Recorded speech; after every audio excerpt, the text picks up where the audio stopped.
Shalom, salam jumpa di renungan harian kita, Kamis 12 Mei 2022. Bacaan-bacaan suci besok, bacaan pertama diambil dari Kisah Rasul 13 ayat 13 sampai dengan 25.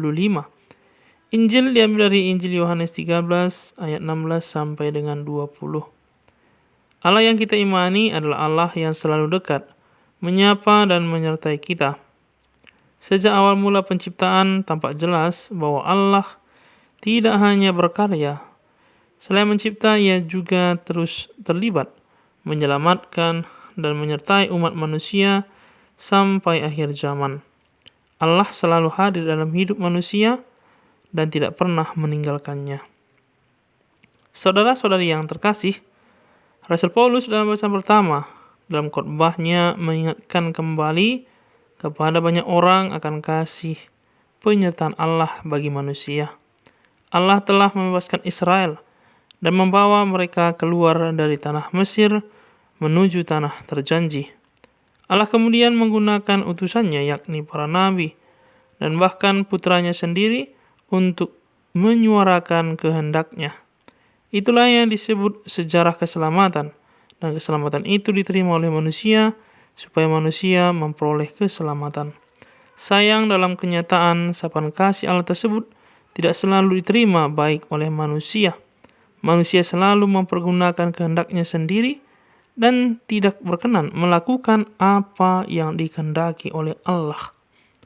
Karena itu dalam bacaan Injil hari ini, Yesus menegaskan lagi, sesungguhnya barang siapa menerima orang yang kuutus, ia menerima aku. Dan barang siapa menerima aku, ia menerima dia yang mengutus aku.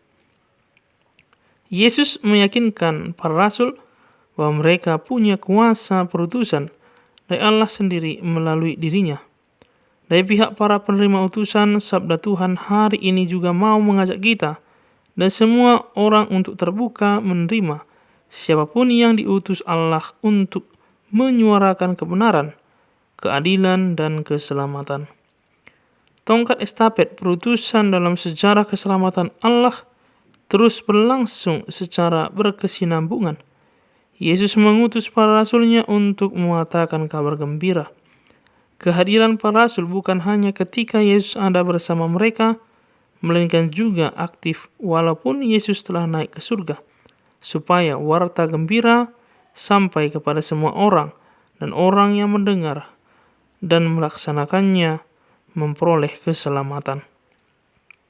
Saudara-saudari yang terkasih, Tuhan selalu menghendaki kita untuk mau menerimanya dalam hidup. Menerima Tuhan berarti percaya kepada Yesus dan mau melakukan ajakan dan nasihat-nasihatnya, yakni supaya kita mengatakan yang benar serta hidup secara benar, menegakkan keadilan dan menyebarkan cinta kasih.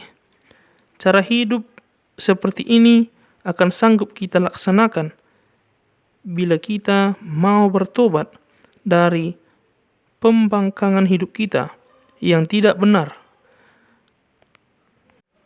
dari dusta atau kebohongan, dari keserakahan, dan dari kejahatan-kejahatan yang tidak menghadirkan kasih. Dengan mau bertobat dan hidup sesuai kehendak Tuhan, maka kita juga sudah hadir sebagai utusan Tuhan. Selain itu, kita juga harus peka dan membuka hati kepada utusan-utusan Tuhan dalam hidup kita. Dia yang diutus Allah pada zaman sekarang bisa jadi pasangan hidup kita, bisa jadi anak-anak kita, tetangga, atau orang-orang yang kita temui. Dengan cara masing-masing, mereka semua menginspirasi, mencerahkan, dan menggugah kesadaran kita akan Allah yang sungguh baik dan penuh kasih. Kita yakin bahwa Allah tidak berada nun jauh di sana, tetapi dekat dan hadir di dalam kehidupan kita. Dengan rendah hati dan penuh keyakinan, marilah kita bersikap terbuka, menerima setiap pribadi yang diutus Allah dalam kehidupan kita, supaya kita memperoleh keselamatan, dan hiduplah juga sebagai orang yang menghadirkan kehendak Tuhan bagi semua orang. Semoga Tuhan memberkati kita semua. Amin.